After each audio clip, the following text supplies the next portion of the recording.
YouTube live आधी सुरू करणार आहेत आणि मग Sir. इकडे येणार आहेत. YouTube live live stream is on. झाली आहे. YouTube On. live is on now. हा. Welcome Good all. evening all. Yeah. Good You can evening all. start. We are Yeah. live now. We are live now. Sharing first screen. Thank you. Thank you.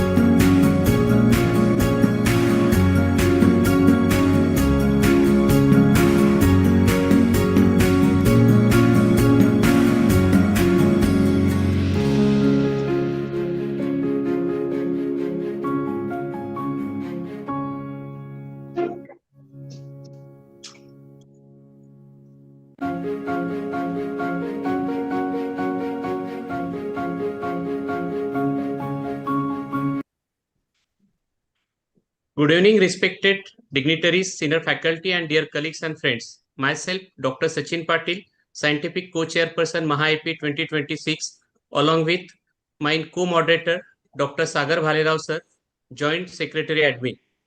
On behalf of Maharashtra IP, it gives me a great pleasure to welcome you all to this academic session, that is Masterclass Episode 02. So today's theme is Masterclass on Pediatric Cup. We have four eminent speakers, renowned names in the field of pediatric pulmonology. So now I request respected Dr. Sanju Joshi sir, MahaIP President, to address the gathering. Over to you, Joshi sir.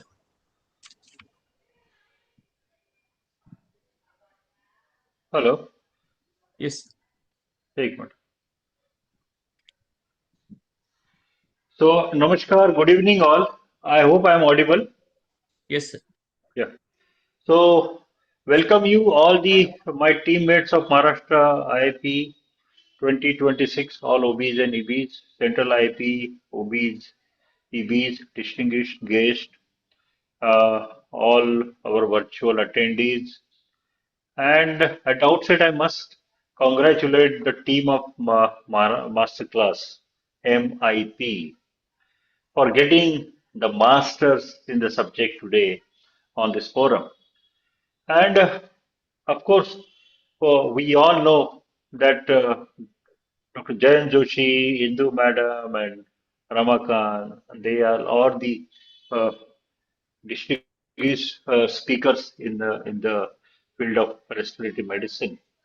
And I express my sincere thanks towards all the experts, speaker, Dr. Indu, Dr. Jayant, and Ramakant, and above all, our Mahaguru, Dr. Pramod Jog sir. Thank you for accepting our invite. Without wasting much time, I will not be intervening between the science and uh, you all. So enjoy learning all the attendees on this virtual platform. Over to you, Sachin. Yeah. Thank you, sir, for your thoughtful words and continue leadership and our encouragement. Now I request MahaIP President-elect Dr. Vinayak Patil, sir. I think sir is not there. No, sir is not. Okay. Now I request Maharashtra HSG, respected Dr. Renu ma'am, to address Good the evening, gathering. one and all. Good evening, all the masters who have joined here to the master class. And pranam to Dr. Pramod sir, always a cherished person and teacher. Also namaskar to Dr. Jayan sir and Ramakan Patil sir and Dr. Indu ma'am. Good evening to you. I am seeing Dr. Sumita Naik ma'am. Welcome to our platform of Maharashtra IIP madam. And also Sanjeev Joshi sir, our president, visionary one, and he has rolled out the program last month. All the four programs were successfully conducted, and now the masterclass again, the second episode today on the pediatric curve. And so I will congratulate Dr. Sachin Patil as well as his team for this masterclass, and also Dr. Sagar Bhalero, his coordinator. So over to you, Sachin. Thank you, ma'am. Dr. Amol Pawar, sir, our VP. Sir is there? Amol Pawar, sir. No, sir. Sir is not there. नहीं होता. Okay. Bela ma'am is also not there, I think. Okay. Jadhav sir is also not. Sanjay नातू असेल तर बघ. Natu sir, are you there? No, ठीक. Now I request my co-moderator Dr. Sagar sir for further proceedings. Please do. Over to you, Sagar sir. Good evening and welcome one and all. I'm audible?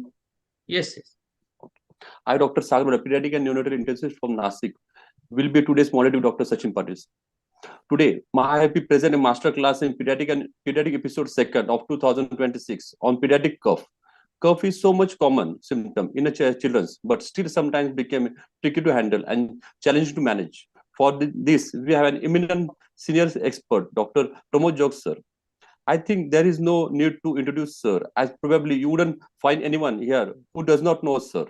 Sir was National President of Central IIP 2016, Standing Committee Member, International Pediatric Association, Steering Committee Member of Global Alliance for Vaccine and Immunization, Standing Committee Member, Asian Society of Pediatric Infectious Disease. Sir is Professor of Pediatric at D.Y. Patil Medical College, Pune. Director, 218, Senior Consultant at UNICEF, Consultant Pediatrician at MediPoint, Jupiter, Ankur, New Sangivi, and Dinanath Mangeshkar Hospital, Pune. Sir is also an MA in Sanskrit and have proficiency in French and Spanish. I now invite our expert, Dr. Pramod Jog sir, to give your opening remark on today's masterclass. Pramod Jog sir. Sir, Sir, please unmute. Jog sir, please unmute. Unmute करा sir. Unmute sir. Yeah. हाँ, No, झालं. I thought I would Yeah. just, welcome all the listeners. The listeners are increasing slowly. So I will reserve my comments at the end of the presentations by Dr. Jain, Dr. Indu, and Dr. Ramakant. I only would like to say that there are two things in life which cannot be hidden. So love and cough cannot. Okay, so both of them, sometime or the other, express themselves. Okay, if I love someone, it expresses. If I have cough, it expresses. So these two things are very important. So with lots of love from all of us, and personally from me, I welcome all the listeners and request Sagar to proceed. Thank you, Dr. Pramod Jog sir, for your opening remark. Now I will introduce all the speakers of today's masterclass in pediatric cough as decided.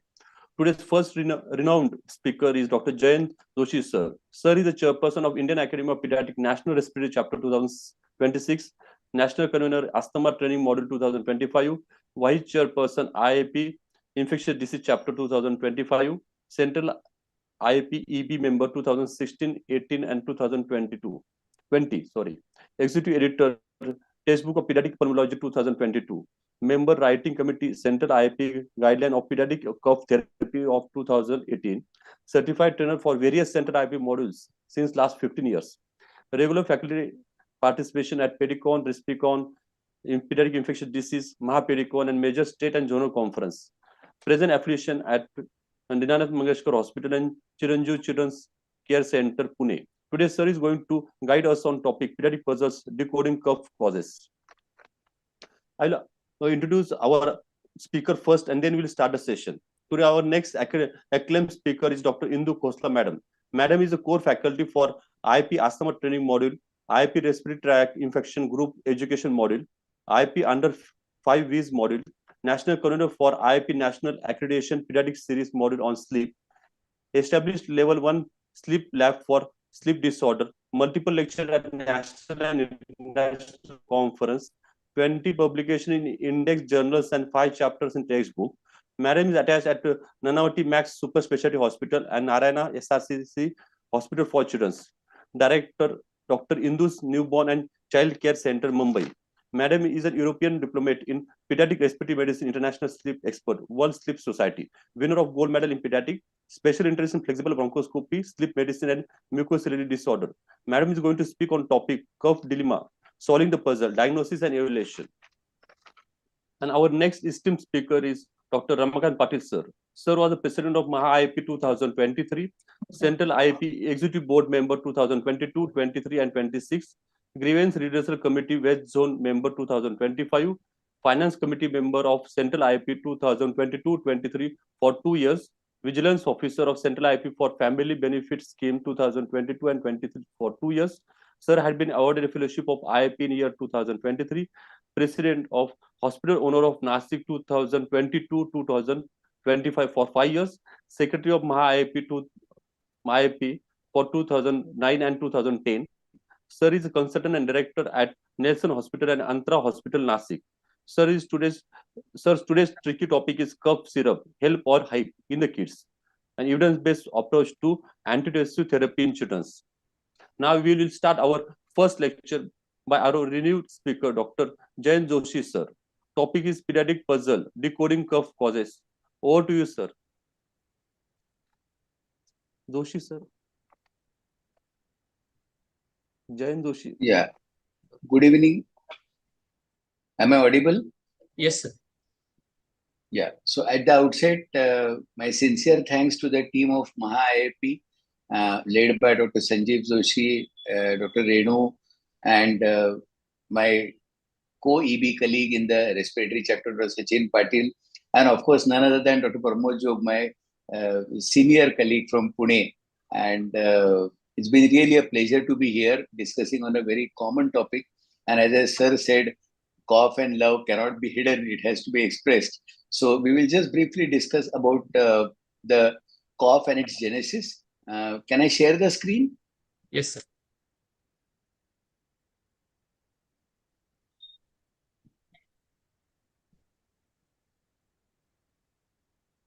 Sir, you can share the screen. Yeah. Is my screen audible? Is visible? Yes, sir. Yes, sir. It is visible. Kindly make it full screen. Sure, sure. I'll do it. Just a Yes, minute. thank you, sir. Yes, it is Yeah. visible. So today we are going to discuss upon a very important common symptoms which we all come across in our practice, that is a cough. And as we all know,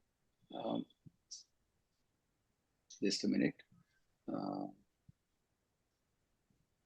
I don't know why it is not going ahead. Sir double tap करून बघा तिथे. No. Yeah. Yes. So basically, we all know cough is a very common complaint in a pediatric age group. And why do we need to know more about pediatric cough? Why does it need structure? Structure means you need to have a clarity about when you are tackling the situation of pediatric cough. As we all know, it's the most common pediatric respiratory symptom. Majority of the coughs are self-limited, but chronic cough may indicate underlying airway pathology. And the most important thing we all must know that mismanagement of cough can lead to an antibiotic overuse and a delayed diagnosis. So we all should be pragmatic and prudent enough to understand how to tackle this common problem. So what is the need of the hour is to have a phenotype-based evaluation. Nowadays, you all know that in the respiratory physiology and the pathology, there is a lot of discussion about phenotypes and endotypes. So this is nothing but the tendency of a person to exhibit a property to have a disease. So every disease has got some kind of a tendency and which exhibits in its form and that causes a symptom. So nowadays, rather than treating the cough with kind of a remedy or a syrup, what is the need of the hour is we must shift from the symptom suppression tendency to a mechanistic diagnostic approach. And that is the reason why we need to have this purposeful,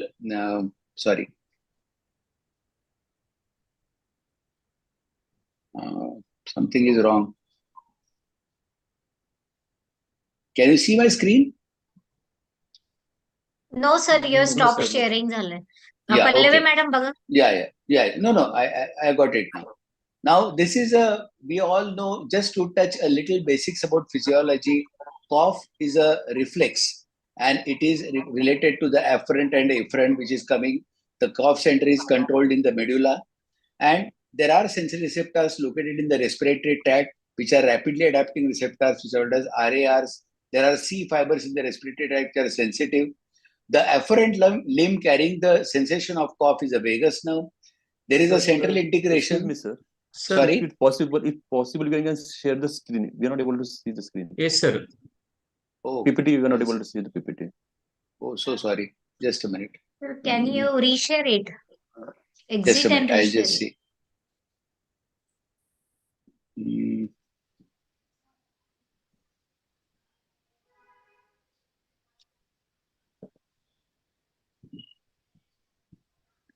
No, I think.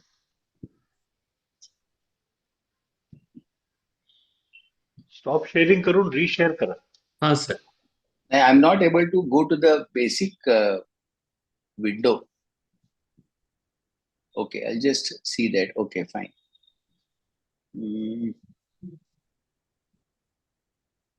All right.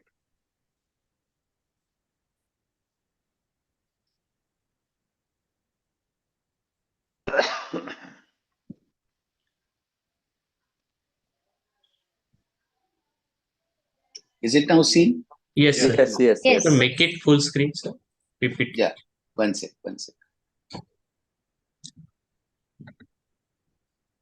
Is it okay? Yes, sir. All right. So we were discussing about the neurophysiology of cough, and we all know that it is a receptor. Basically, cough is a reflex. So there are receptors located in the tract which actually carry the sensation. The afferent limb is vagus. There is a central integration in the medullary cough center. The efferent pathways through phrenic and intercostal nerves, and it is modulated basically by inflammation, mucus, and bronchoconstriction. So what one must understand here, the most important academic point is, whenever there is a chronic cough, there is generally a combination of neuronal hypersensitivity as well as there is a airway underlying pathology. Generally, we all know the classification of cough is based on the duration. It is acute when it is less than 2 weeks. It is prolonged acute when it is 2 to 4 weeks. And a chronic cough is defined when the cough lasts for more than 4 weeks. Now, there is a slight difference between the chronic cough in children and in adults. In children, chronic cough is often related to infection. Sometimes it may be even related to GRD as a primary cause. So we must be aware about these pathologies. Now, commonly the presentation of cough, whenever we go across the history of cough, the most important point we must ask is whether it is a dry cough or a wet cough. Now, what is the pathobiology behind this particular inquiry? Generally, when you have a wet cough, it signifies airway infection, and generally it is suggestive of a neutrophilic inflammation. Whereas when you have a dry cough, it is generally related to airway hyperreactivity, and more often than not, it is eosinophilic inflammation. So this is a very important difference between wet and dry cough in terms of the pathobiology. Whenever the child is getting a daily wet cough, it is definitely an abnormal sign, and wet cough reflects endobronchial infection unless proven otherwise. However, dry cough can have multiple etiologies besides inflammation. Now, let us come to some age-specific common causes. When you come across cough in a child, in infants, the more common, very young age will have cough. Common reasons would be airway malacia, aspirations. It could be even sometimes in a toddler, a foreign body aspiration, and a gastroesophageal reflux disease. In toddlers, it can be protracted bacterial bronchitis. In school age, it can be asthma or allergic rhinitis. And in adolescents, it will be habit cough. So this is just a simple segregation. When a patient comes to you, looking at the age of the child, these are the common pathologies you should keep in mind before you approach the child's problem. Now, what are the common situations of acute cough we come across in the practice? The commonest being viral upper respiratory infection. Second is, of course, pneumonia. It can be a viral pneumonia or it can be a bacterial pneumonia. Asthma exacerbation will often present with acute cough.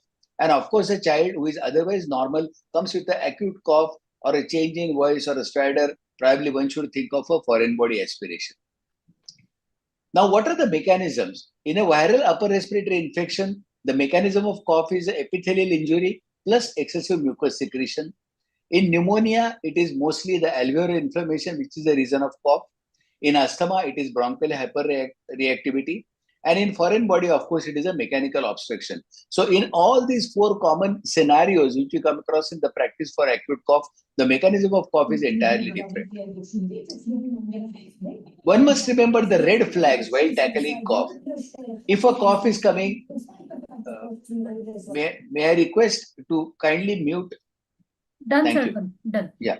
So whenever you tackle a problem of cough, you must remember the common red flags in cough.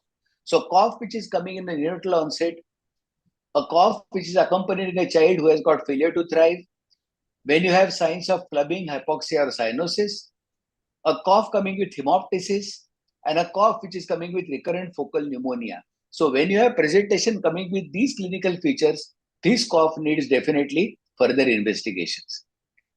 Now, when you come to chronic cough, generally these are the common scenarios which we come across. Asthma, protracted bronchial bronchitis, upper airway cough syndrome, which we used to earlier call as post-nasal drip, and tuberculosis. Again, here the underlying mechanism is in asthma, it is eosinophilic airway inflammation.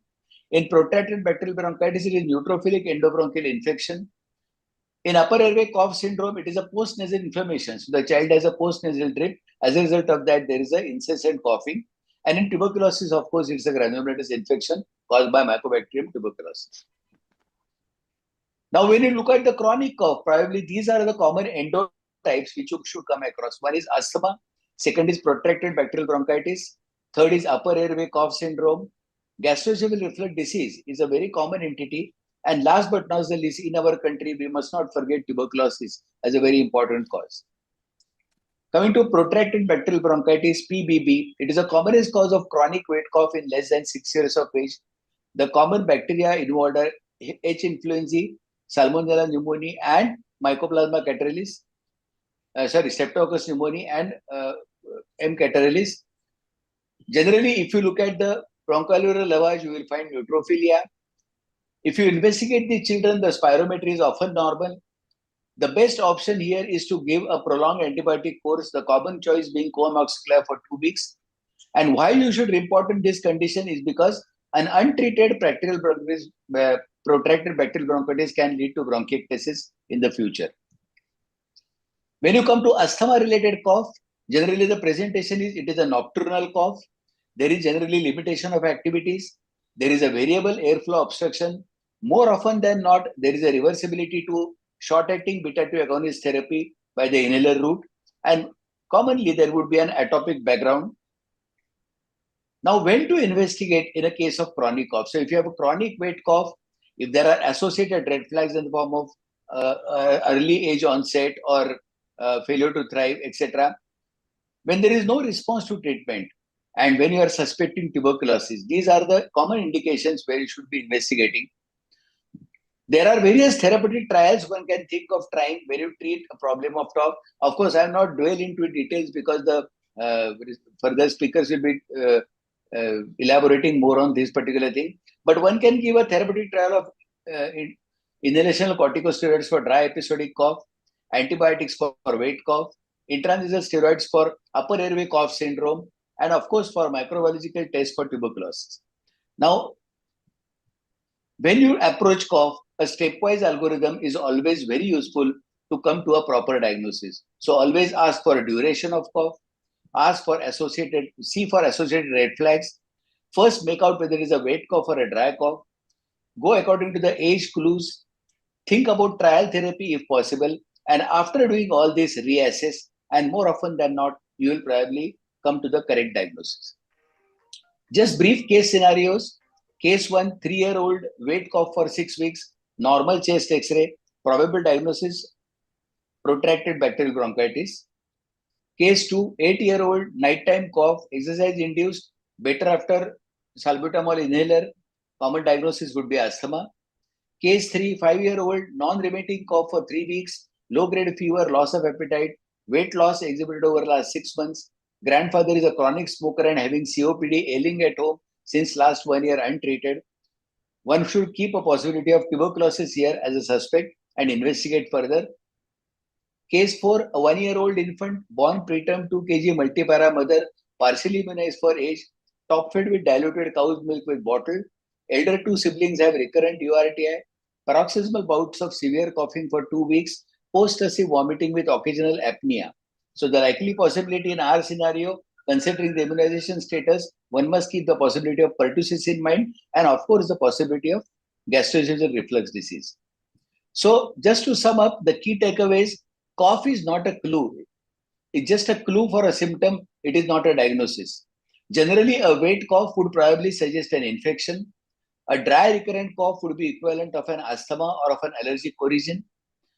While approaching the case of cough, structured evaluation will prevent errors. Every cough does not require medication, and chronic cough requires proper evaluation. So thank you very much. I'll stop here. Thank you. I think I'll take the questions in the end. Yes, sir. At the end, we will take a questions. Okay. Thank you, Jayan Joshi, sir, for decoding the cough causes. Now I request Dr. Pramod Jog, sir, for your expert remark. Dr. Pramod Jog, sir. I hope I am audible. Okay, Yes, that's fine. Yes, sir. Okay, so actually, Jayant has given a very crisp and a brief summary. And what I can understand from what he has said is that every cough has a personality. Okay, so it could be, like a person is irritating, the cough can be irritant. A person could be barking. Okay, like that, a cough also could be barking. It could be whoopy, it could be wheezy, it could be expectorating. So every cough, what is said of phenotype is probably, I will say, personality. Many times I feel that in our field of pediatrics, almost all the diseases have a personality. Typhoid has a personality, TB has a personality, and he has given the personality of certain disease also. He gave the personality of tuberculosis, personality of a child with protracted bacterial bronchitis, personality of a child with asthma. He gave the different characteristics of each of these conditions. So what I can summarize is that when you approach a cough, 4 important questions we need to ask. As he has said, 1, how long has it been? So foreign body will be either hyperacute or acute. There should be some conditions which are subacute, and the third ones would be chronic, as the conditions like TB, asthma, or PBB. Okay. Second, when did it start? Okay, whether it started in infancy, which is a red flag, whether in toddler age or in adolescence. Okay, in adolescence, we have many times habit coughs or some coughs like that. Third question is whether it is aggravated by irritants. So that could have some allergic origin. And fourth is whether it is dry or wet. So I think we can apply these 4 questions for almost, all the symptoms with which the child presents. So remember these 4 questions: how long, when it started, whether it is precipitated by irritants, and whether it is dry or wet. And then, of course, before you proceed further, rule out the red flags like onset in the neonatal age or failure to thrive or presence of hemoptysis or clubbing. Okay, I think these are the important points Jayant has made up. And I think we can proceed with Dr. Indu's presentation. Thank you. Thank you, Pramod Jog, sir, for your expert opinion. I request delegate to write your question in chat box. We'll take after last lecture. Now I request Dr. Indu Ghosta, madam, our next acclaimed speaker, to guide on curve dilemma, solving the puzzle, diagnosis and evaluation. Over to you, madam. Madam, you are not audible. Unmute, madam. Unmute. Pallavi, madam, can you help? Indu, unmute. He is not able to do it, I think so. Pallavi, madam, can you make her? No, she has to leave. Ma'am, please try. Yes. No. Ma'am, please try again. I have reset course permission. Indu, ma'am, please try again. Madam is co-host now, right now. Yes, yes. Yes, yes. Madam, co-host. Then it's. I have remade her host. Okay. I need to see. Ma'am, kindly Yes, try. we are audible, madam. Is my screen visible? Not yet, ma'am. Okay. Your PPT is not visible right now, Second. but you are audible. Yeah, I will just try.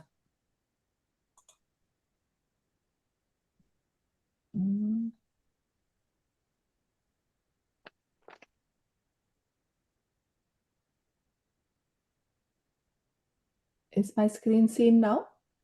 No, madam. Ma'am, you have to click on the share button. Yeah, I clicked on that. Now I think it should be visible. 1 second.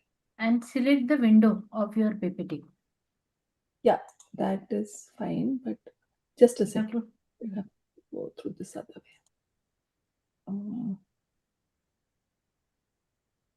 Just a second.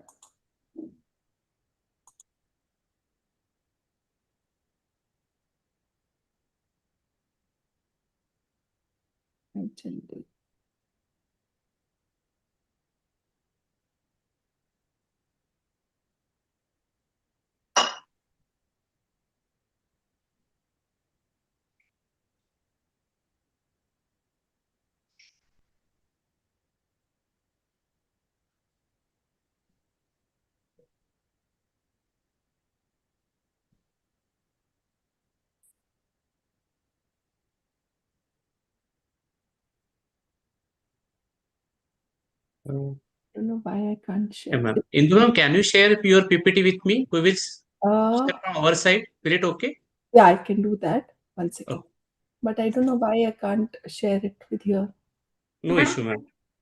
Okay. Ma'am, close your PPT first. Okay. Closed it. Okay. Now Yeah. click on the minimize the zoom Okay. and reopen the PPT. Yeah, I already did that, but I'm doing it again. Okay. Now click on the share button. Okay. Now I open the Zoom again, right? Yeah, open the zoom again. Click on this share button, green button, Yeah. and I'll select screen. select your PPT with double click. It is showing me, should I share entire screen and say yes, and then Yeah, not the entire screen. Select only your PPT or select entire screen, no problem. 1 second, let me see now. Is it showing now? No, not No, yet. ma'am. I don't know why it's not showing. You can share with Sachin sir. I I'll will. share. Okay, just give me. Please, ma'am. Thank you.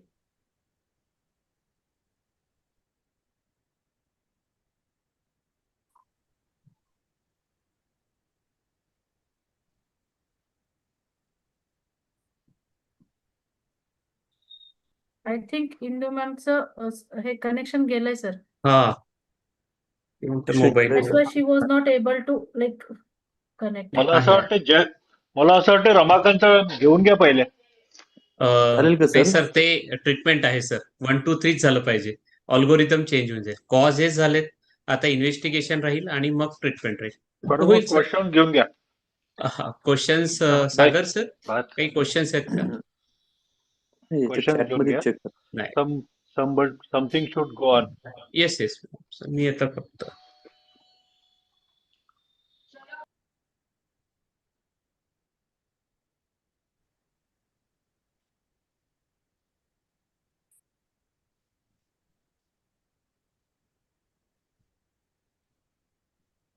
Sir मला PPT share केली तर सांगा.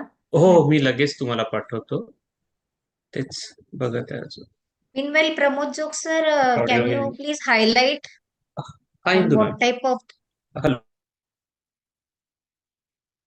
Pramod sir? Yeah, can you comment something about the investigations about further what Jayan Joshi sir has said? So I am basically a pediatrician. So if I have a child for 2 weeks of cough, suppose 8 years old, so what you would suggest for that child? Actually, Can I take it? Yes, sir. Yeah, Jayan, please. Yeah, Jayan sir, please. Yes. So basically, as I narrated in my talk, a structured approach is what is very important. We are all busy in our practice, and it is natural tendency to kind of jump on to give a medication. Whenever we treat, now we have had a very big event in Maharashtra a few months back, wherein there were a lot of problems with the cough syrup. So we should be very aware about the possible side effects of cough syrup. And rather than jumping on to give a symptomatic relief, we must go into the history and find out what type of cough it is. Once we hit the history, as Dr. Pramod Jog said, you must ask how it has started, what is the duration, and accordingly we can possibly go further. Sachin, mute yourself. Yeah. Okay, sir. Yes. Yeah. So I think a structured approach like this probably will lead to less errors, and then probably you would probably not subject the child to unnecessary antibiotic therapy and the cough syrup also. Is my screen? Yeah. Dr. Indu's presentation is Yeah, sir. We are visible now. Yeah, madam. We are seeing. Yeah. Thank you, Jayan Joshi sir, for your inputs. We will take in the end if you want again. Yes, madam. Yes, sir. Yeah, sure. Okay. Indu, madam, you can start. So sorry for the glitch. I don't know why it happened. Okay. So when it comes to cough and when it comes to investigation, I first of all need to thank Dr. Jayan Joshi and Dr. Pramod Jog for laying the foundation and also for Maharashtra IP for the invitation. And what I understood is cough has a personality, and so have doctors a personality. That also I've understood. And I think that also we need to learn. But when it comes to investigations, sometimes we are at a dilemma, what investigations we should do for a coughing child. So for me, what is most important, it is important to know whether this is a normal child who may be having a cough and who really does. It's the most difficult diagnosis to make because you have to rule out all other causes of abnormal cough. Then you have a child with an asthma-like syndrome where you need to do some set of investigations. Then you have a child with an upper airway cough syndrome, which is non-serious, probably something like a postnasal drip, a gastroesophageal reflux, which again, you may not need too many investigations and a deep history might help you. But then you can have a child with a serious illness, such as cystic fibrosis, tuberculosis. Here it is probably important to investigate and get the diagnosis right. Then you may have a psychological cough, which we see so much these days, and where you can have parents who will overestimate the symptoms, and so will the child overestimate the symptoms. And here sometimes you may want to investigate because you want to convince the parents that this is a psychological cough.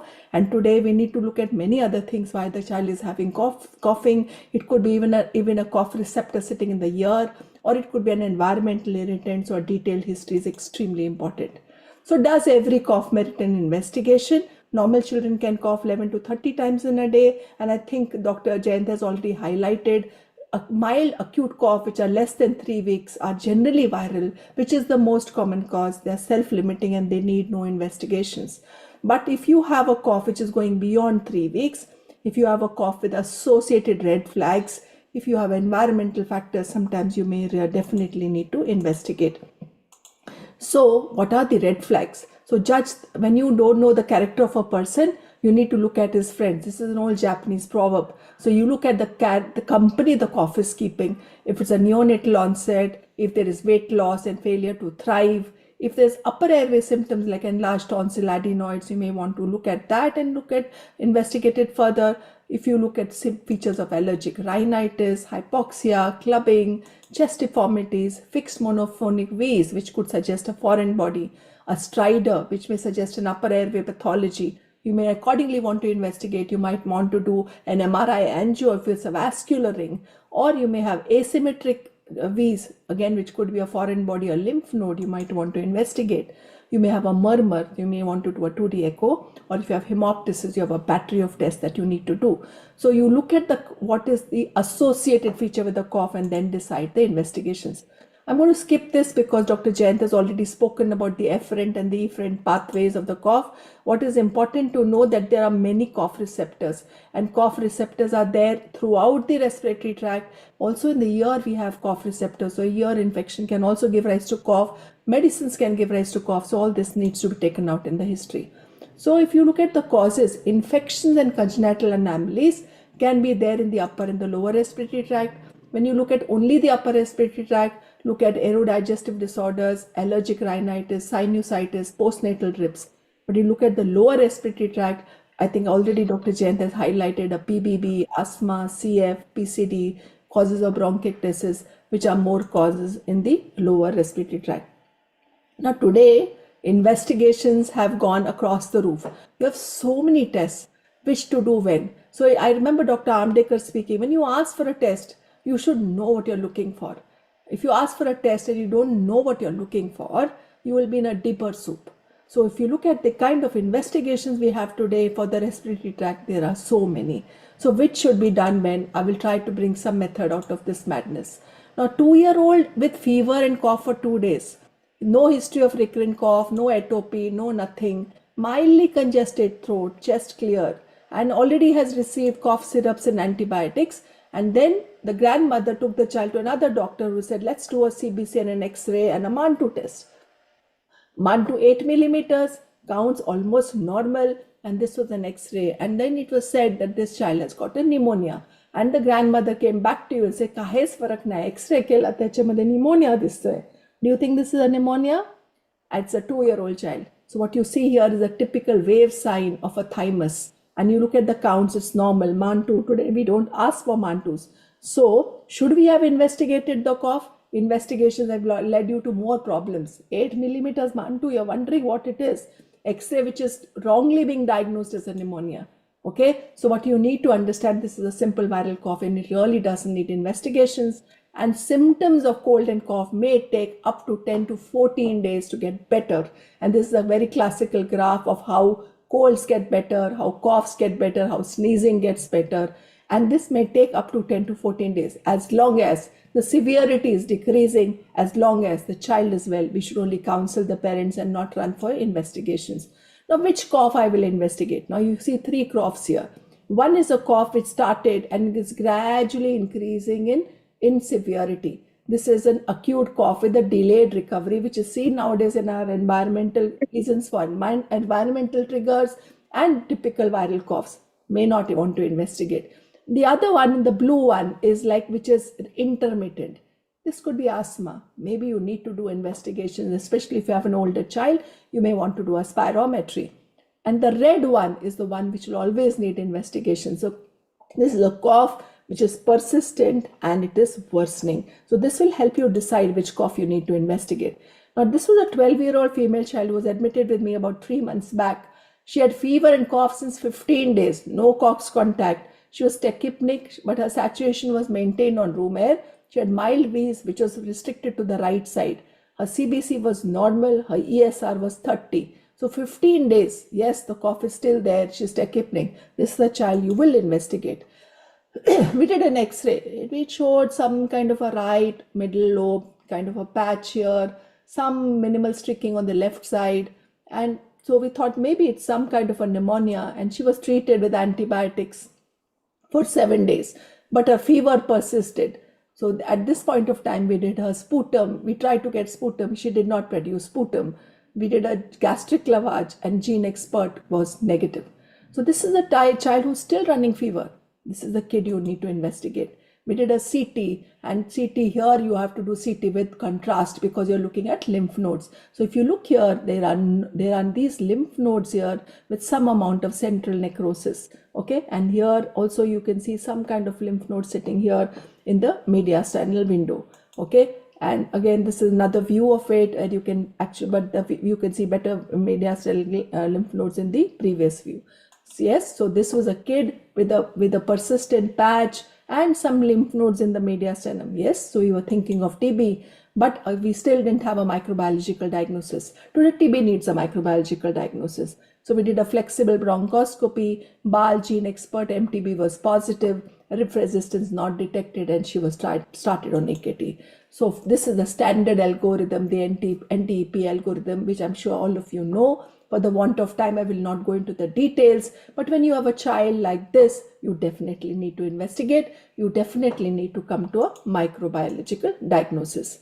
When you really need an X-ray chest, if you have unilateral signs, you're suspecting a foreign body, if you have a complicated pneumonia with effusion, empyema, pneumo, you definitely need an X-ray chest.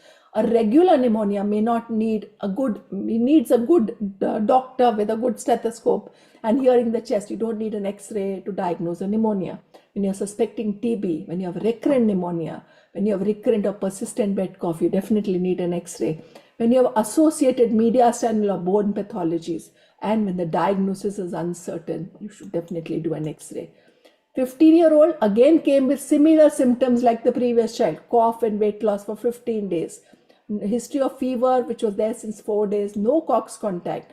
He also had Krebs in the left upper zone. Other systems were normal. His ESR was 110, counts were normal. And we did a sputum in this kid, which was negative for AFP, gene expert was negative. This was his X-ray. Okay, so he had left side, some kind of, a patch here with some kind of air bronchogram, some cystic swelling. We thought maybe it's a national disease. We gave antibiotics for 7 days as per guidelines, but there was no change in the X-ray picture. A CT showed lymph nodes again, but non-necrotic lymph nodes. Now, when you see non-necrotic lymph nodes with no central necrosis, it can be TB still, but it may not be TB. So we did a CT-guided biopsy. So this is an investigation which is invasive, but I would do it in such a child. Okay, I did a CT-guided biopsy. It was positive with Reed-Sternberg cells for a Hodgkin's lymphoma. So when do you do a chest CT? Chest CT has become, I think, a norm. Today, patients come to me with cough with a CT in their hand. I wonder where we are heading. But if you have a recurrent or a persistent pneumonia, recurrent or persistent wet cough, maybe you're thinking of bronchiectasis, you may want to do a CT. when you're thinking of congenital lung malformations, diffuse lung diseases, when you're thinking of mass like tumors, mediastinal adenopathy, vascular malformation, you need to image. You may want to do a CT with contrast here. Immunocompromised patients, you may want to look at the pattern of the pneumonia and probably want to do a CT. And we are suspecting a pulmonary embolism. You do a contrast CT when you want to look at lymph nodes, vascular anomalies, pleural disease, and you want to look at the mediastinum. You do an HRCT when you are thinking of interstitial lung disease, emphysema, bronchiolitis obliterans, and hypersensitivity pneumonia. Let me look at another case. 18-month-old, breathless since 5 days, took nebs locally. One previous episode of fever and breathlessness. This was a sudden onset of third episode of fever, of cough and breathlessness. No fever this time. So the parents definitely started nebulizing the child at home. When he came to the clinic, he had wheeze only heard on one side. And this was his X-ray. And this is now, what is the key here? The sudden onset of cough. He was a wheezer, but this time he had a sudden onset. So if you look here, there's a collapsed lung, there is hyperinflation here, acute onset. Yes, you're thinking of a foreign body. So we did a bronchoscopy on this child to confirm for the location of the foreign body. I'll just take you quickly. So when we looked, and this child had a foreign body on the left side. Normally you can tend to get foreign bodies more on the right side because the bronchus is straight. We did a bronchoscopy here on the left side here. There was a foreign body sitting. And then we got a history that the child had a peanut which had probably got stuck here. You can see the foreign body here. And we did a rigid bronchoscopy to remove it. So this is something which you need to think of in any child where you have an acute sudden onset. Okay. When will you do a bronchoscopy? So again, today bronchoscopy is done more easily than it was ever done before. But if you have upper airway, persistent stridor, respiratory distress, cyanosis, failure to thrive, you have a whole lot of reasons which can cause this, and you would like to do a bronchoscopy.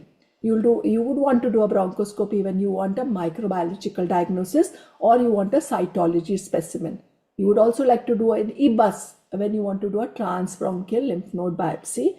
You can do it through an EBUS, you can do transbronchially, you can do through a cryo. You will do a bronchoscopy when you want to remove a foreign body, you want to put stents, or you want to do a therapeutic whole lung lavage. So there are definite roles of bronchoscopy today, and you should use it. Now, another 8-year-old. I will take one more case, and if my time is up, please interrupt me. I will stop because my cases are endless.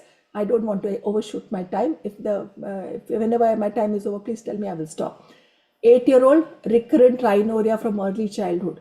Multiple episodes of otitis media, lower respiratory tract from infancy. And there was no family history of atopy asthma. It was a preterm 32-weeker, but no major NICU, perinatal events. So he came with recurrent rhinorrhea, otitis media, lower respiratory infections. And he had adenoid faces, he had rhinorrhea, he had scattered wheeze and crepes on the chest. So our first clinical diagnosis was allergic rhinitis with asthma. And he was started on inhalers, nasal corticosteroids, but he was not better. And then we did a spirometry. He's an 8-year-old. So when you have a child above the age of 5, 6, definitely attempt a spirometry. It's a very easy thing to do. And once you start doing, I think it's easy for anybody to do it. So this child showed no significant post-bronchodilator reversibility, and also his FVC was on the lower side. So it was like a mixed picture, no post-bronchodilator reversibility with some amount of restrictive lung disease. All right. So this child was further investigated because then this was probably not asthma. In asthma, you would definitely have some kind of post-bronchodilator reversibility. So when you have involvement of both the upper and the lower respiratory tract, allergy, mucociliary disorders, autoimmune disorders, immunodeficiencies, what should come into your mind? So this child was accordingly worked up fully. So when you have a child like this with restrictive lung disease, you definitely need to work up. And here the clue was given to us by the spirometry. So we looked at immunodeficiency, we did allergy testing, we planned an imaging, we wanted to investigate for cystic fibrosis. So we did a sweat chloride, ABG electrolytes again for cystic fibrosis. We also did a sputum, we did not go anything, but we did a nasal NO as a screening test which came low.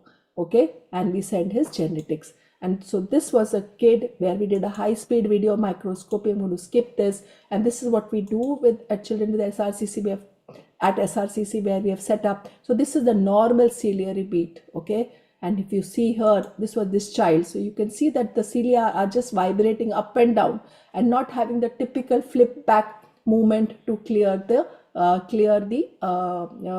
mucus which may be there. So this child was diagnosed as a case with ciliary dyskinesia. So when you have a child like this, you may want to do everything with restrictive lung disease, and spirometry was the guiding force to decide that this child needs more investigations. His CT was also done, and you can see here there is the signet ring sign where the airway is bigger than the blood vessel next to it. So this is called a signet ring sign of early bronchiectasis. Genetic test confirmed PCD. So we need to do lung function tests. Okay, for obstructive disease, you will do a spirometry, or for a younger child, you will do an impulse oscillometry. When you have restricted lung disease, you need to do a whole body plethysmography, or you may want to do gas dilution studies. And you can also do tests to look at chest wall and respiratory muscle defects. You can look at diffusion defects, especially when you have ILDs. You can do a DLCO, etc. So there are a whole lot of lung function tests you can do in children whom you suspect either restrictive or obstructive disease. Impulse oscillometry can be done in younger kids, but limitation is that we still do not have normative data, and it is best for only obstructive airway disease and not for restrictive disease. So I think this modality will be used more often and with times to come, and this is how you do it. Of course, we can talk about it at any another forum. FeNO, the GINA guidelines mention the use of FeNO. Okay, FeNO is a marker of the eosinophilic airway. So it is increased in eosinophilic asthma, allergic rhinitis, eosinophilic bronchitis, atopy. FeNO can also be increased with viral respiratory tract infections, or constitutionally, some children may have a higher FeNO. It is decreased in cystic fibrosis, and it's a very good screening tool for children for primary ciliary dyskinesia. It can also be decreased in viral respiratory infections. So when you have an infection, either your FeNO is not reliable. But if you have a patient who's on inhaled corticosteroids for asthma, whose FeNO was high earlier and now it's low, it tells you that the patient is compliant and is taking his inhaled corticosteroids. Therefore, his eosinophils in his airway is reduced, and so his FeNO reduced. Okay.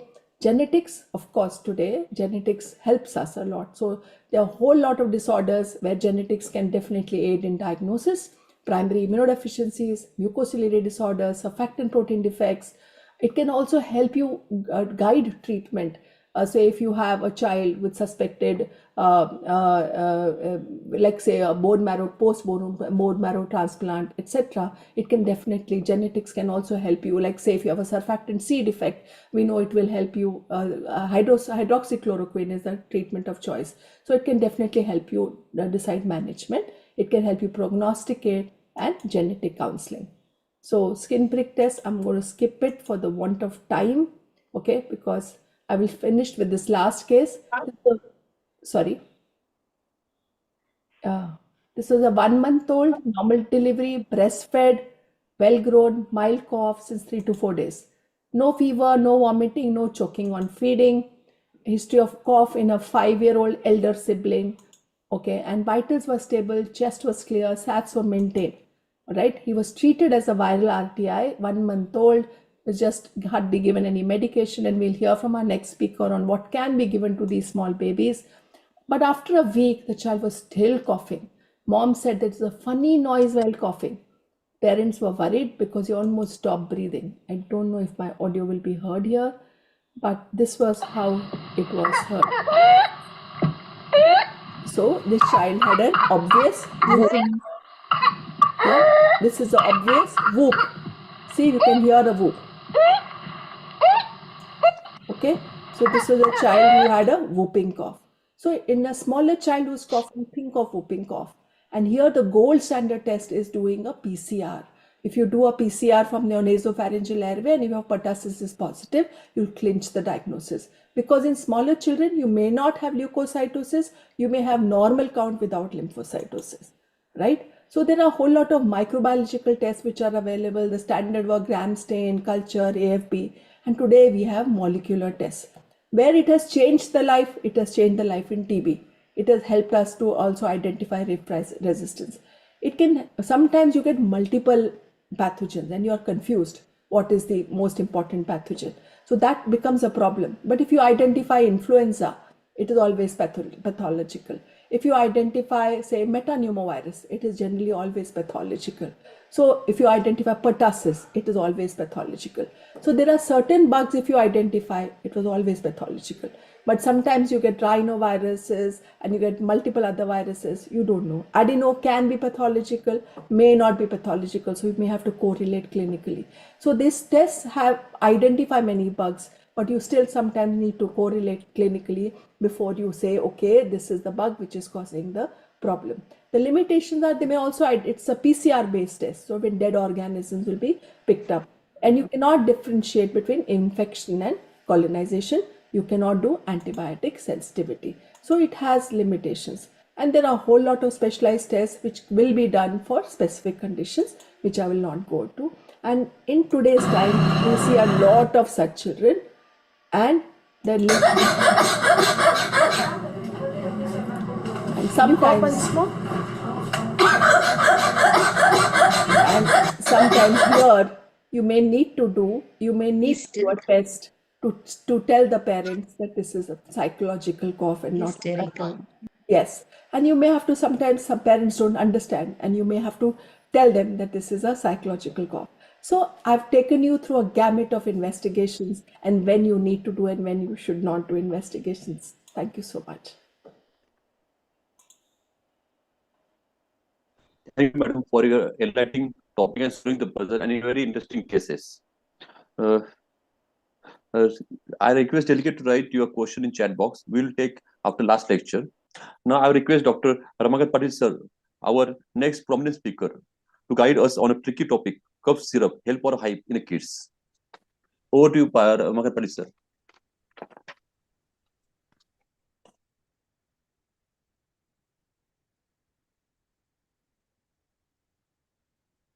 Are my slides visible?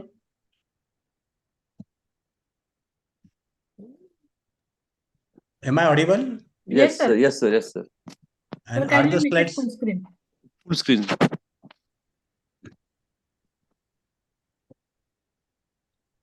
At the outset, I would like to thank the Maha-IP team under the able guidance of Dr. Sanjeev Joshi. My pranam to Dr. Pramod Jog sir. And my job has been made very easy by Dr. Jayant and Dr. Indu. And Jayant has already covered many management part. So I will like to just concentrate on my part of, rather than going into details of cough syrup and different medicines. Is it a help or hype? What I have learned particularly in 2 sessions, that cough is the most common symptom in pediatric practice.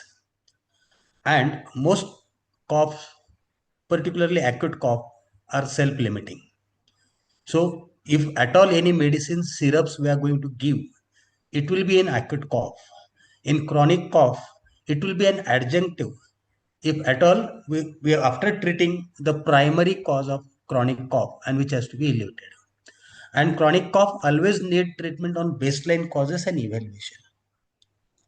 So why do we use cough syrups?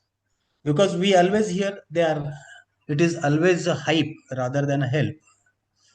So it is most of the time we cave in on the demand of parents. They expect and demand. And many times it becomes a desperate effort to give relief. Child who is having cough, who goes choking, who has got disturbed sleep, parents are not able to sleep because of it. In that case, some relief has to be given. And the most important part is parental anxiety. As we say that child is coughing a lot, but what about his play? He's playing around. He's playing around, running and coughing, playing around, running and coughing. So these are rarely requiring any treatment. And in first 7 days, we will rarely treat the cough unless until we think or we suspect there is a serious cause for the cough and which has to be evaluated, the underlying cause has to be evaluated and has to be addressed. So if, like we say, antipyretics are not to be given 2 times, 3 times or 4 times a day. It is always on PRN basis. It is SOS. So most of the time cough syrups will be given as an SOS rather than twice a day or thrice a day, or it is as a requirement. And we have to realize and should keep it in back of mind that cough syrups are most of the time can cause serious problem, not most of the time, but sometimes can cause serious problem. And we all are aware in 2005 what has happened, again in 2012 what has happened in South African countries. The syrups were exported from our country, and in 2023 there was hue and cry about the cough syrups which were exported from our country again. And in 2025 our poor colleague, pediatrician colleague, has suffered a lot because of these cough syrups. And now it is not only an academic or ethical part, it is a legal part, and we have to be very cautious. We have to be very prudent and diligent in prescription of cough syrups or antitussives, and off the shelf use of any medicine has to be avoided unless until we take a written consent and we have to substantiate the benefit beyond the risk. Then only the off the shelf this thing of the cough or off the shelf use of any medicines which is not recommended either in the literature or in the this thing product insert, it should be avoided. So this is what is the rough reality in the practice of cough syrups. And this slide has been covered. Why did I put it in again here? There are cough syrups or antitussives or different medicines. They will be either centrally acting or peripherally acting. And as has been elucidated by Dr. Jayant and Dr. Hindu, there are different location of cough receptors, and the drugs act on different receptors and even on efferent pathways also, like uh, butamirate or like that, those drugs. So what are the gross syrups or ingredients which are there in cough syrups or like that? So antitussives. What are antitussives? These are either opioid or non-opioid. It is codeine, noscapine, dextromethorphan or butamirate. And these are acting on centrally, and that's why they have got an important side effect of respiratory depression, and it is a dose dependent. There are peripherally acting antitussives also, like levodopa and levocloparastin, and they act by reducing the cough reflex. Expectorants. What do we mean by expectorants? Expectorants just puts water into the secretions, and this water helps in thinning the secretions, and it increases the mucus production, makes secretions easier to remove by cough or ciliary transport. And one which is accepted expectorant is guaifenesin, which is well studied and has got quite good safety margin.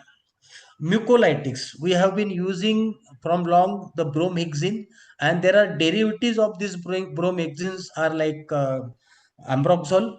And what does this mucolyte? It decreases the viscosity. So difference between expectorant and mucolytics is the expectorants increases the water secretion in the in the secretions, and then by thinning, and this mucolytics decrease the viscosity of bronchial secretions and make it easier to clear. And we know that carbocysteine, N-acetylcysteine, erdostin, bromhexin, and ambroxol are different examples of mucolytics. Antihistaminics, which has been most misused drugs in cough. The first generation antihistaminics are not to be used. If at all antihistaminics are to be used in cough, it will be for the allergic rhinitis, upper airway cough. Those in those conditions only antihistaminics will be used, and that too also second generation antihistaminic. So there is no role for chlorpheniramine maleate, promethazine, and diamine hydrinate. Only second generation antihistaminics are to be used.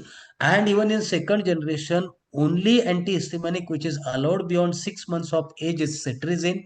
Otherwise, all antihistaminics are recommended beyond 2 years or beyond 6 years, like fexofenadine and bilastine beyond 2 years. Antihistaminic and decongestant combination. This has been again left, right, and center, and we know that in 2011, the decongestant like phenylpropanolamine (PPA) has been banned in our country and many countries. Also now phenylephrine, which is probably going to be banned even in USA also, which is a very common nasal decongestant or decongestant medication in cough syrups. And we all know that xylometazoline and oxymetazoline are these all decongestant, topical decongestant, which are very notorious for causing tachycardias. Other drug combinations are like fixed drug combinations, and we know all the rational and irrational. So very few are rational, and most of them are irrational combination. What is demulcents? Demulcents which creates a coating and soothe inflamed pharyngeal mucosa where the cough receptors are there. And the best demulcent is a frequent this lukewarm water sips, which keeps your posterior pharyngeal wall moist. And in this way, the honey of 5 to 10 ml, which is a thick honey, buckwheat honey, which will be acting as a demulcent, different lozenges which tries to keep your pharyngeal wall and oropharynx moist, and then by reducing the cough receptors irritation and decreasing the cough. Recently, there is a glycerol preparation which is 0.75 glycerin, which is available, which is also helpful in, but limited studies are there, but the studies are there even beyond the use of 3 months, this glycerol. But we, those who are more than 55 or 60, might be remembering the Lentin Ayog, and one of the minister had to lose his chair and ministry because of this glycerol use, and which has caused different problems. And whatever these problems which are occurred in deaths due to this is because of the disproportionate concentration of glycerol up to 45% and glycol, toxic alcohols, which were there in cough syrups, and which has caused problem in children, particularly infants less than 1 year and up to even 2 years. So this glycerol and toxic alcohols, particularly like glycols, are responsible for causing problems. So off the shelf use of different combinations has to be avoided, and this is again a better this thing visibility. Same drugs which are those which are I have missed, those are here like tripronidine, noscapine, and other different decongestant and all like this. So what are the different cough syrup combinations and which are present?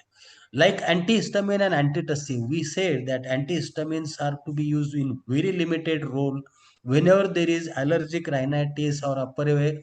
It is related to allergy, then and then it will be useful antihistaminic for the cough syrup. The expectorant, again, whenever you are giving histamines, antihistamines causes a dryness and thickening of the secretion, and we are combining expectorant into it. So we are negating the effect of expectorant. So this becomes an irrational combination. Antihistamine and decongestant, this can be used. This may sometimes become rational, but world over now, decongestant, even topical also, are generally avoided. So this combination is not used. Only antihistamines can be given in allergic rhinitis or cough related to allergy.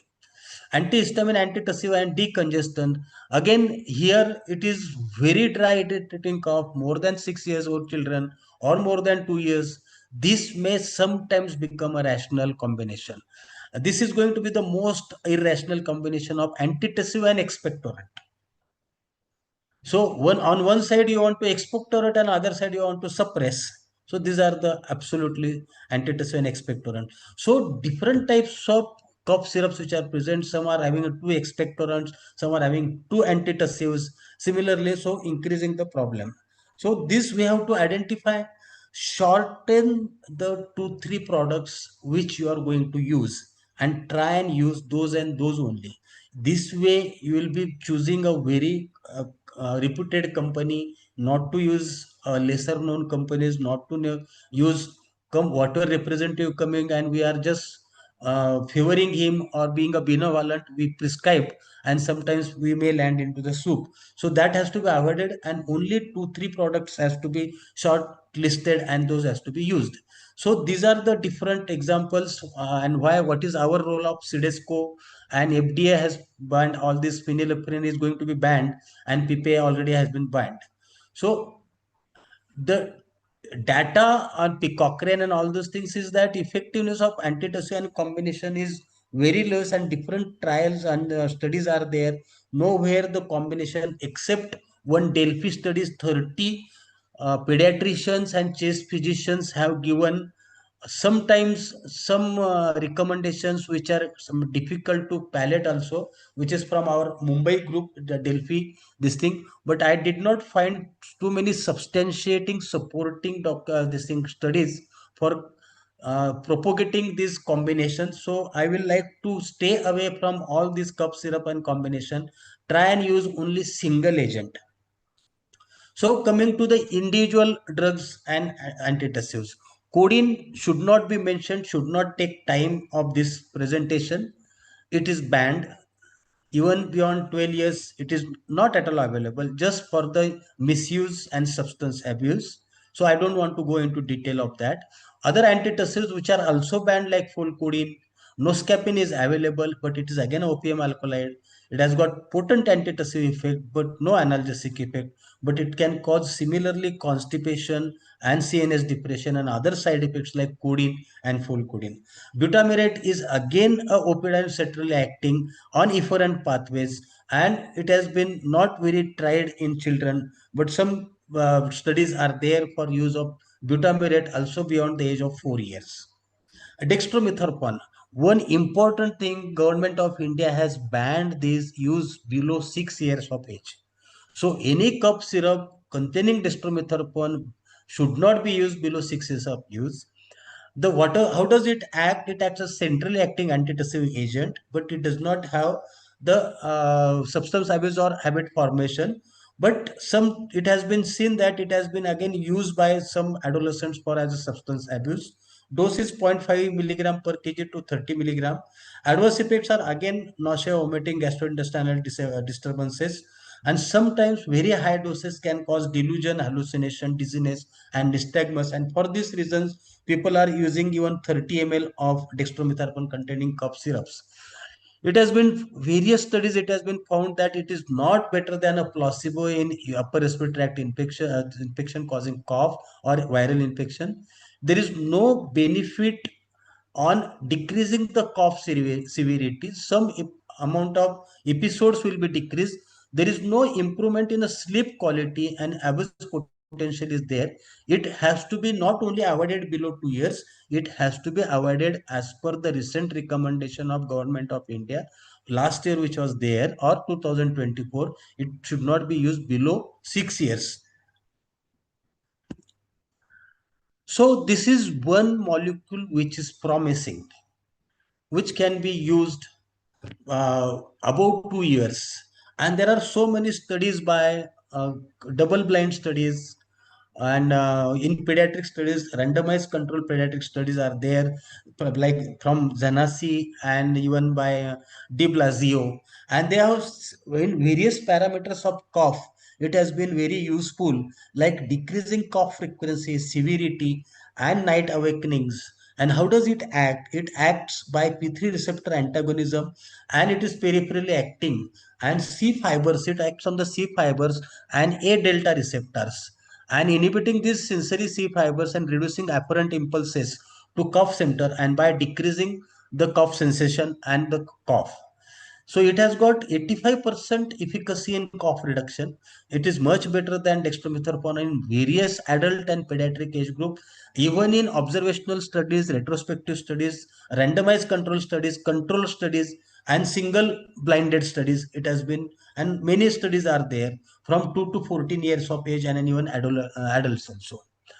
Safety, it is quite well tolerated. Even the dose which is recommended 1 to 2 milligram per kg, but even up to 300 milligram of levodopa is very safe, does not cause any CNS problem and tachycardia and other things.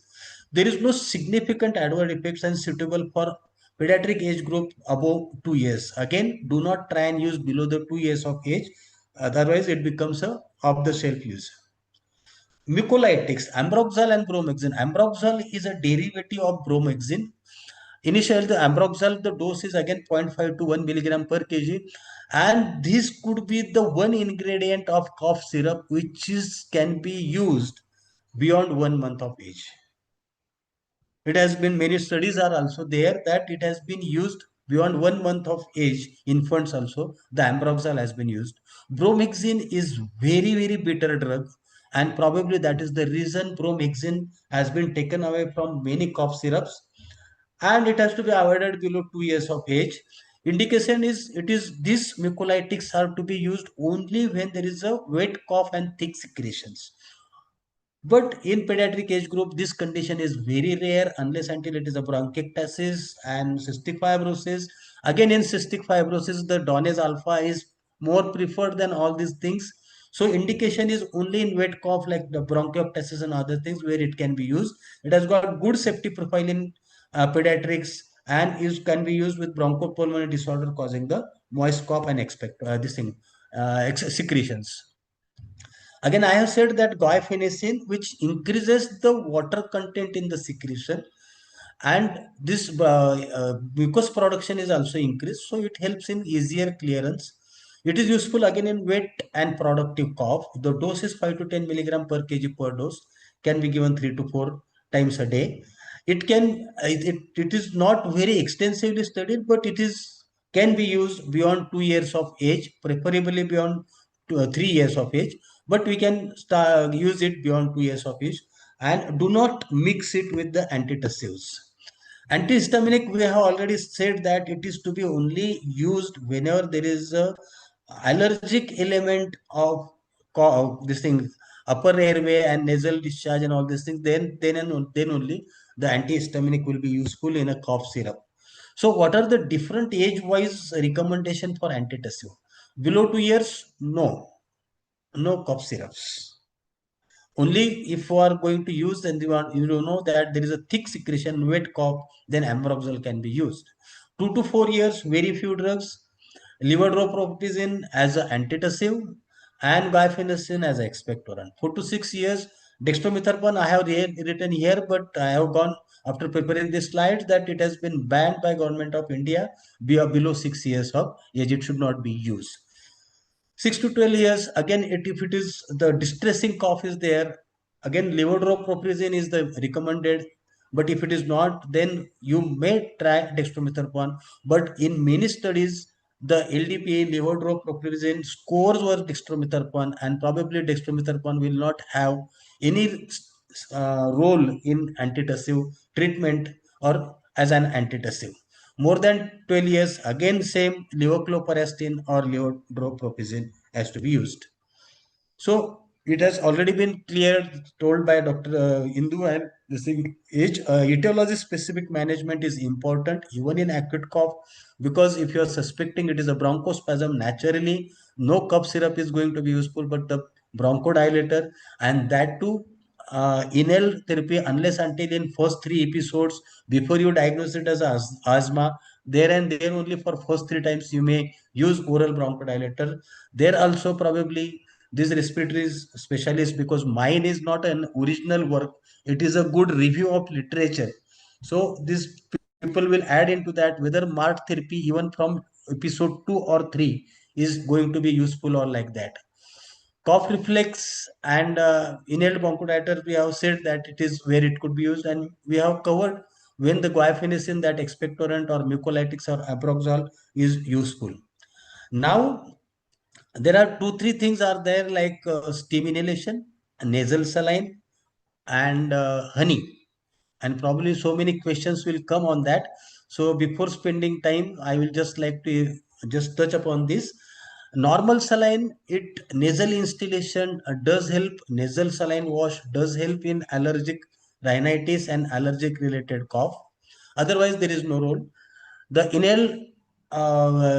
steam inhalation, it is having more problem as accident and burns.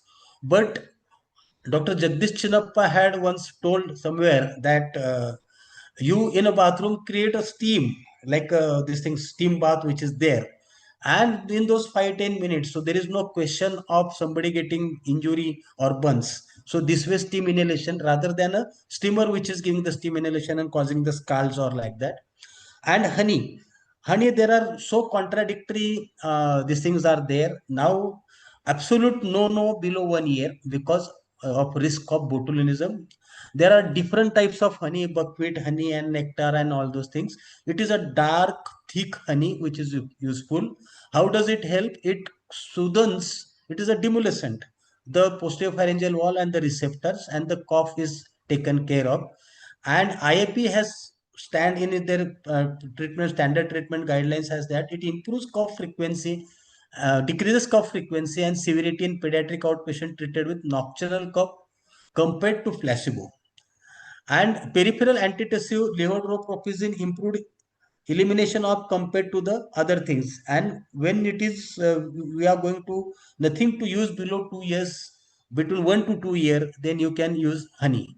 The chest guideline said that you can use it. ERS doesn't have any position statement on that. AAP says can be used beyond 2 years. So these are different positions on honey and the steam inhalation. And these are having all the cough syrups and are have been tested with placebo most of the time.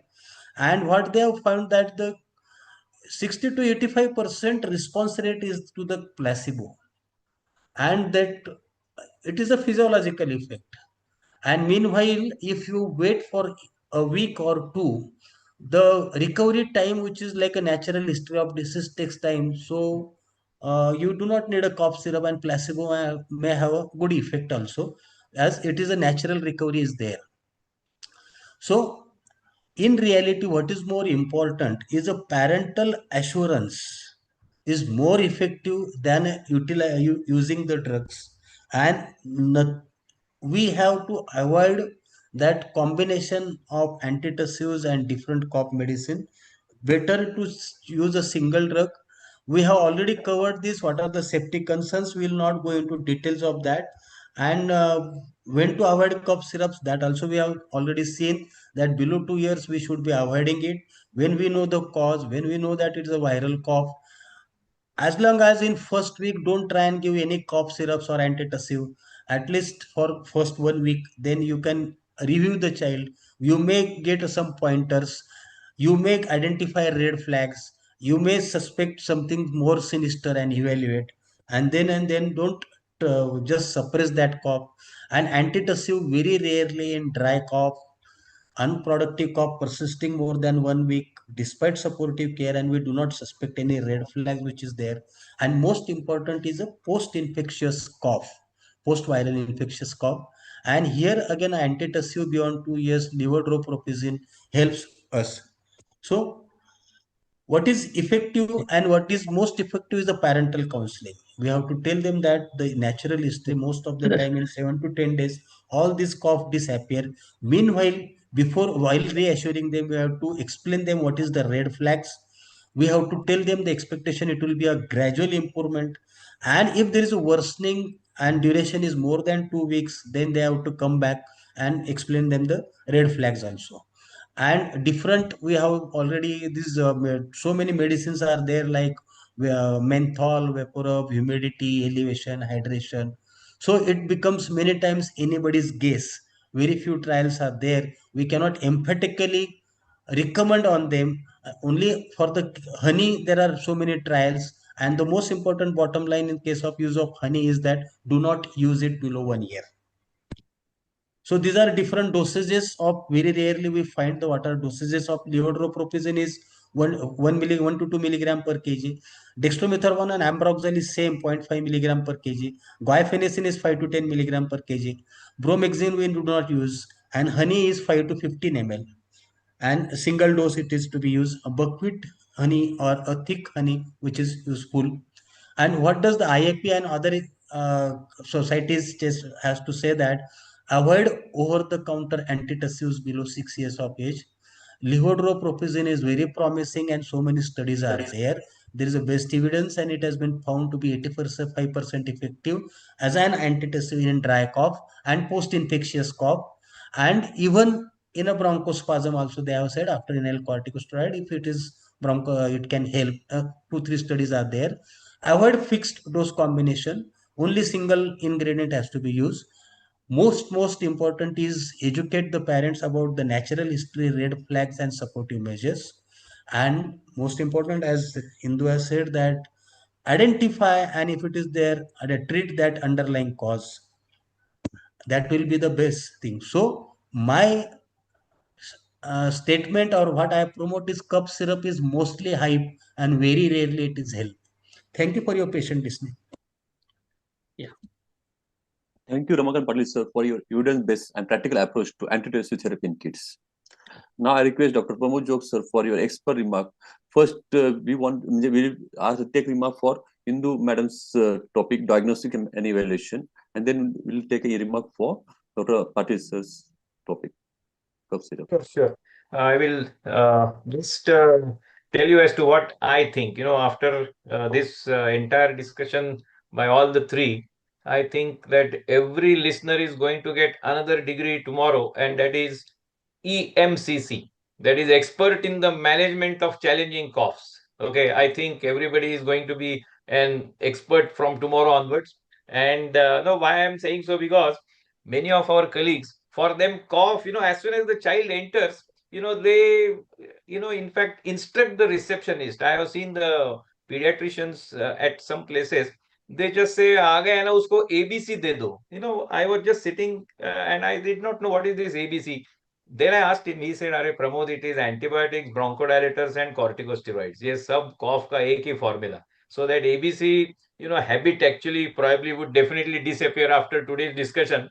Why I'm saying, because, and after listening to all this, I think there are some 7 or 8 conditions which we will remember. One is, of course, post-viral cough. Second is foreign body. Third is whooping cough. Fourth is this protracted bacterial bronchitis. Next is asthma. Then is TB, and then lymphoma. Okay, or maybe conditions which are compressing. So if our IAP members, IAP means our intelligence-wise average pediatricians, as I always say, if they want to know everything about cough, even if they remember these few conditions, it's more than important. And I must say, history and the time that you give for taking the history and digging out the history. So, the diagnosis is directly proportional to the time that you give. That is definite. And that's why if you want to discuss or rather, approach a challenging cough, call these patients early in the morning at around 8 or 8:30 or 9 when your head is cool, so that you can analyze it properly. Otherwise, in a busy OPD, many times it becomes difficult. And we have seen Indu telling us, certain close friends of cough. She told us the Japanese proverb that, just as a man is known by the company he keeps, cough is known by the company it keeps. Of course, there are some close friends. So one of them is, of course, cold. So onset with cold followed by cough, usually it's post-viral. Fever, it will point out to infection. Breathlessness, it will indicate parenchymal involvement. And pain will indicate pleural involvement. So remember these 4 main close friends of this symptom: this cold, fever, and then breathlessness and pain. Okay, and everybody knows that smaller the airway, more is the breathlessness. So that one should remember. So bronchiolitis children, of course, they present to us with tachypnea and respiratory distress.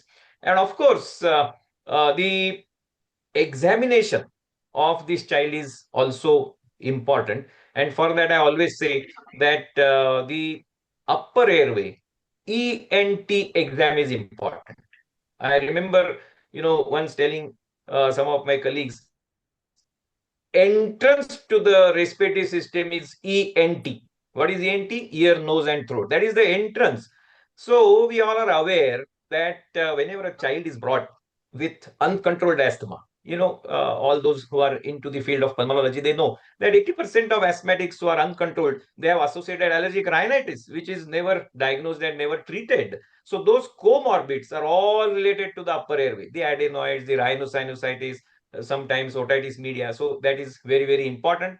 And of course, Indu told about the recurrent and the persistent cough. She also showed that nice graph. I always feel that, when my mother-in-law comes and, stays with me in the month of January, again goes, again comes, again goes, again comes. That is a recurrent cough. Okay. And if she comes in the month of January and doesn't go till December, that is persistent cough. Okay. So one has to be very, very clear as to what is recurrent and persistent. But in case of asthma, no doubt the cough is recurrent, but there is underlying chronic inflammation. So the real example of recurrent cough is recurrent respiratory infection. So the infection is cleared, child is fine, fine. But asthma is, recurrent, but underlying chronic inflammation does persist. And of course, when a child comes with this, persistent cough, sometimes we have to also remember, kahin ye wo to nahi. So I always say that kahin ye wo to nahi is our TB, So everybody at the back of mind has to remember kahin ye wo to nahi.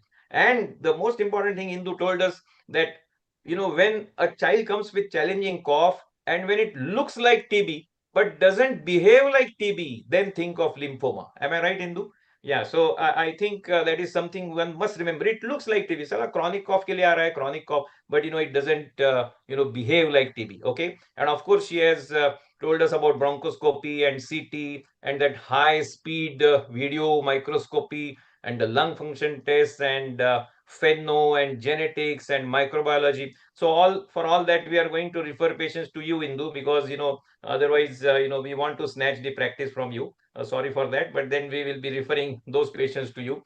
And one important thing, in addition to that recurrent and persistent story, is that, post-viral cough. Many of us, must remember that when a child comes with cold, cough, and fever, for initial 2, 3, 4, 5 days, fever is there, fever disappears, and then the respiratory symptoms start. Okay, so those are the children where, this is a sequel of the viral infection. That's the post-viral or post-infectious, cough, which Ramakant also said. And these are the children where probably, one can treat the troubling cough so that, to give the comfort to the child in the post-viral cough. Here, many times we do need to give the medications in the arena of cough syrups on SOS basis. That is what he told us. Okay. And certain important things which I always say, in the 5 alphabets of COUGH. Do not forget certain things. One of them is C. C is the, cigarette smoker in the house. The father is a smoker and the child is coughing. So cigarette smoke, always ask. That O is that one airway, one disease, which I told you. That means associated comorbids. All this is one airway, one disease, right from the nose down to the lungs. Okay. So remember to those comorbids like allergic rhinitis and others. Then that U in that cough is upper airway. I told you that ENT, ear, nose, and throat. G, many times, we forget, and that is GERD. We discussed that one of the speakers mentioned about it, but just keep it at the back of mind. It could be associated in certain children coming for chronic cough. And H, of course, is, remember, harmless medicines like the dimulsants, which Ramakant told. So some of these things, many times we tend to forget.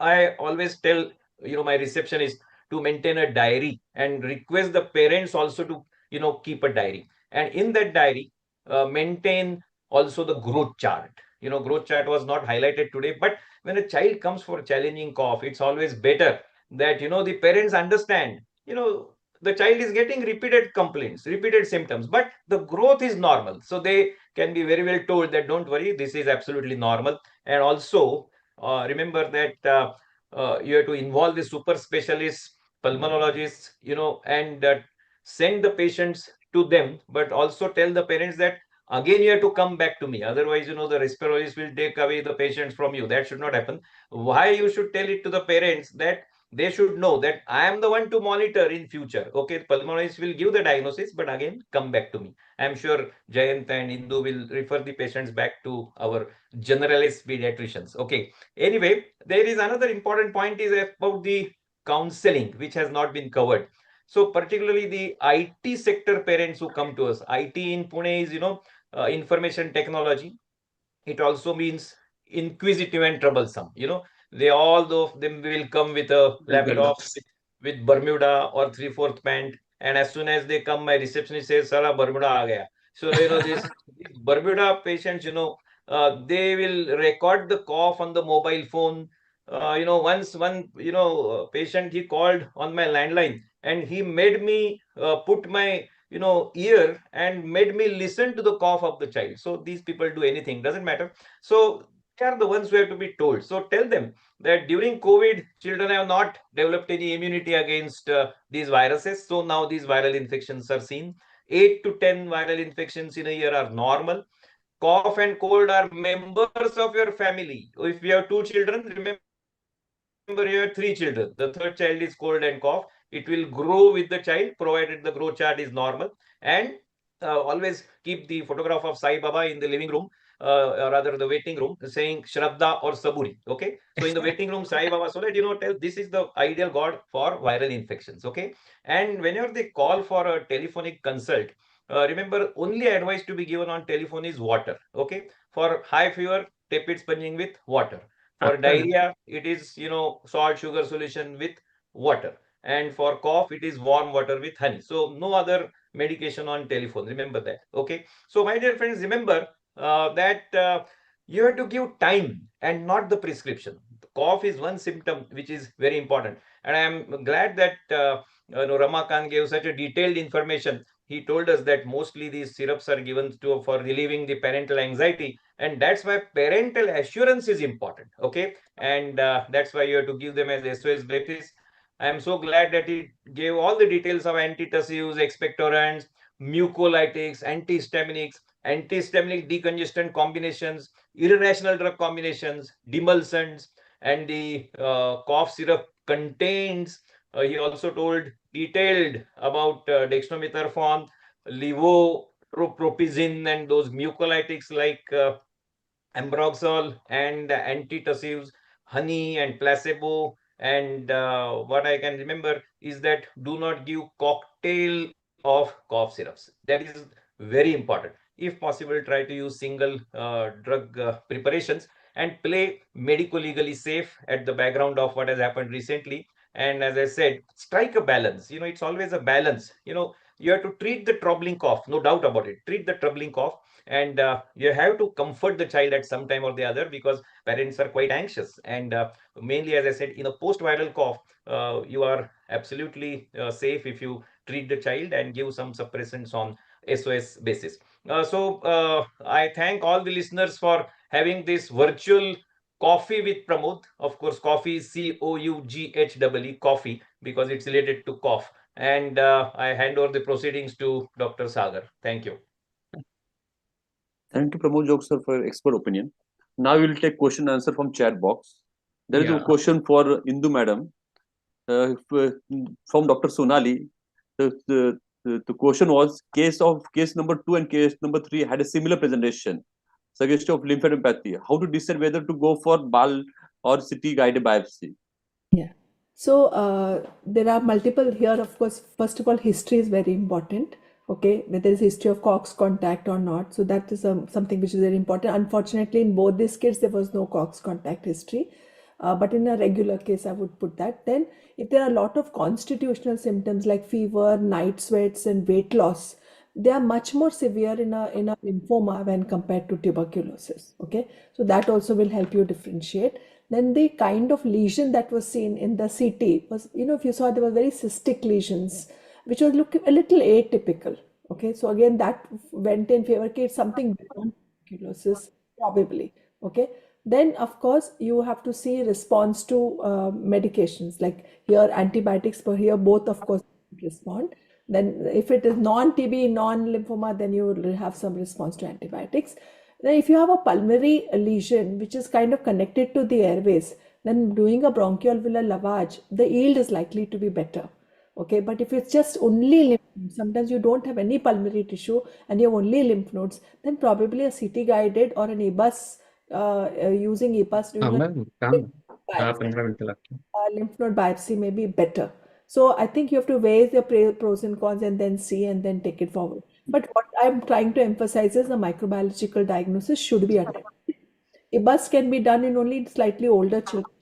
Because the size of the scope, the child has to be about 8 or 9 years of age when you can do through a scope a biopsy, or you could do a plain CT guided biopsy. Or in younger children, you can do something called as EOS, where you go through the esophagus and you can still do a biopsy. Also it depends on what kind of facilities you have and expertise you have and what procedure you want to do. Okay, madam. There are 3 questions for Dr. Ramakant Patil, sir. Role of Montelukast. Sir, Ramakant Patil, sir. Montelukast is only leukotriene inhibitor, and there is only role by GINA guidelines when you feel that the inhaled corticosteroid dose before escalating it is there. Now recently there was only role for Montelukast was exercise induced asthma, which is there. So for me, the only role of Montelukast is exercise induced asthma. And if at all you are going to use Montelukast, keep it in mind about the sleep disturbances shouldn't be used for longer time. And I don't think it is really a good drug to use other than exercise induced asthma. Yes, sir. Same question. Can I just add to what Dr. Ramakant said? Yes, yes, yes. And one more important tip to all the practicing pediatricians, that combination of Montelukast and levocetirizine has no rationale.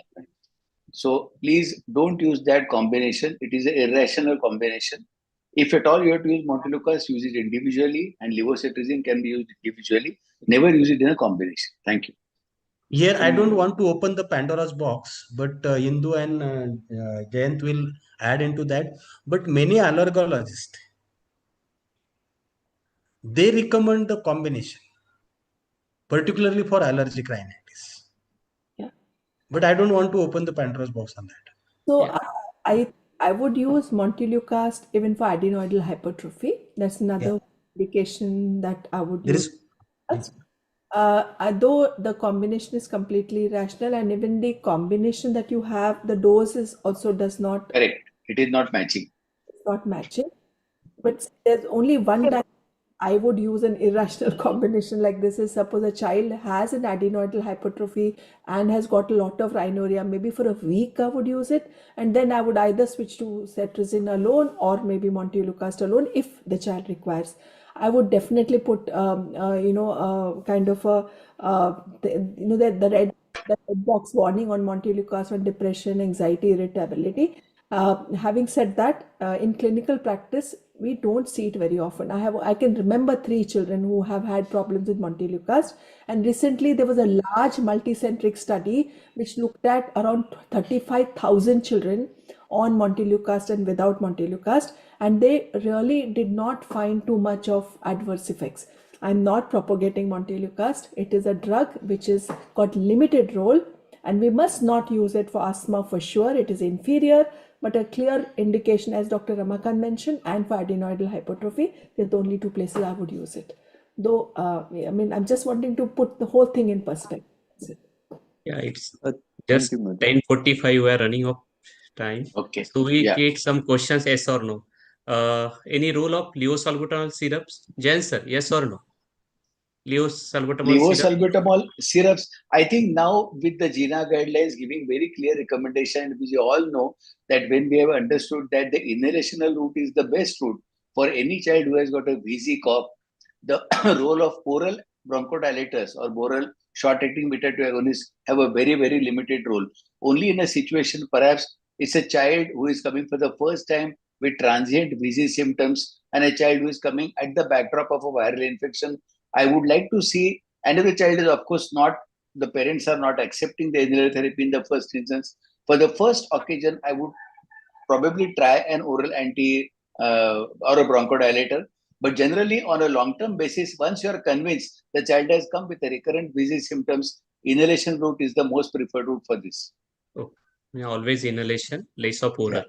Yeah. Another question from Pramod Jog sir. Sir, herbal medication, yes or no? Being an allopathy doctor, should he prescribe? Because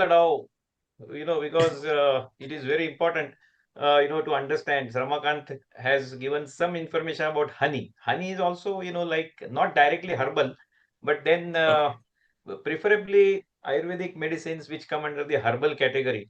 What I do is sometimes I find that they are useful, but I don't write it with my own hand. I give the pen and paper in the hand of the patient, और उसको बताता हूँ लिख लो, so that if you really want to give, let him write and let him take it. Okay, don't write with your hand if you are really convinced about the use of some medicines. Okay, because we are not authorized to write. No, that's anyway. That is how I will take it. But अपनी अक्ल लड़ाओ. If you find that they are really helping. अब ये हल्दी का there are some market preparations containing tablet of haldi. Curcumin. Yeah, what do you mean? Curcumin. Curcumin. So Curcumin. whenever I have a problem, सलाह लेता हूँ तो आधे घंटे में ठीक हो जाता हूँ. I don't know जादू क्या करता है. But then it's the experience of many. What I'm saying is that अपनी अकल लड़ाओ. If your experience says that it helps, take it. But उसका ज्यादा issue करने की जरूरत नहीं. Okay, thank you. Sir, should we call honey, herbal or tulsi as a medicine? Food. Yes, It is yes. food. Yeah. It is- Tulsi Yes, is of course It herbal. is food. Don't consider it as a herbal or honey Yeah. unless until you are giving it through some pharmaceutical preparation. Right. Some questions are there regarding Walry. Definitely we will Oh take no, this we can't question. take that. Not No. now. We will definitely That is a planning different one of topic. the master class on Astava. That time we will have such questions. So Yeah. now it's Yeah, almost I would like to just 10. ask all the stalwarts here, though we have taken this 1.5 hour so much thing, do really the pediatricians are not using the syrups with the antitussive and the salbutamol, etc. combination? All of us are using. So It becomes very difficult to give a Because the diagnosis. parents are not convinced. If you are not giving, means it is a practical situation I am asking you all. Parents come and they say you're not writing a prescription, we say no, don't take.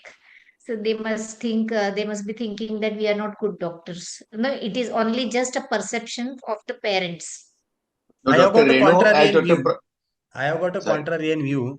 Hmm. So whenever you are giving time to the parents, Correct. if you are going to give time to them for 5 minutes, 10 minutes, 7 minutes, what are the advantages? And most of the time, their body language tells you that you have done a wonderful job. So the giving time is only problem with us.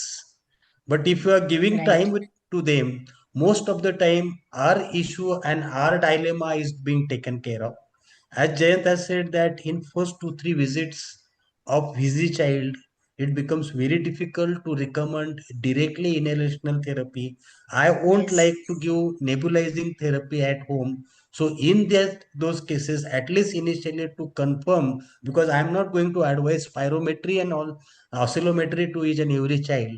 So initially bronchodilator orals will be given, which will tell me that how dramatically patient is going to is improving, and other things that whether I need to give to them inhaled corticosteroid or MART therapy.